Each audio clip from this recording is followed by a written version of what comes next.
வணக்கம். பல்லாரி வெங்காயத்தில் ஒரு பஜ்ஜி மாவு ஒரு பேக்கெட் வாங்கி அது திக்காக பஜ்ஜி திக்கு போடுற அளவுக்கு திக்காக கரைச்சி வச்சுருந்தேன். பல்லாரி வெங்காயத்தை நறுக்கி இப்படி அதை பிச்சு வச்சுட்டு அதை கடல மாவில் அப்படி துவைச்சி நல்லா தச்சு எல்லாம் போட்டு வெங்காயம் போட்டு இது போல் நல்லா வேக விட்டு நல்லா வேக விட்டு எடுத்தோம்னா சாப்பிடவும் ரொம்ப எல்லா வெங்காயமும் இல்லாமல் இருக்கிறாங்க. இந்த பஜ்ஜி கொஞ்சம் சாப்பிட டேஸ்ட்டாக இருக்கும். சிம்பிளாக இது உரித்து எதாவது பிரிக்கிறது தான் கொஞ்சம் வேலை, பட்டு சாப்பிட டேஸ்ட்டாக இருக்கும். பல்லாரி வெங்காயம் உடம்புக்கு நல்லது தான்.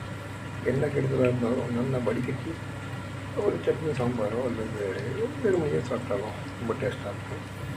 இது ஒன்றும் பெரிய வெங்காயம் பஜ்ஜின்னு சொல்லாமல் முழுசாக போடாமல் இல்லையா உரித்து விட்டு போடுறேன், அவ்வளோ. இது என்னோடய ஸ்டைல், கும்பகோணம் சமையல் ஸ்டைல். தேங்க்யூ. நம்ம சாமி.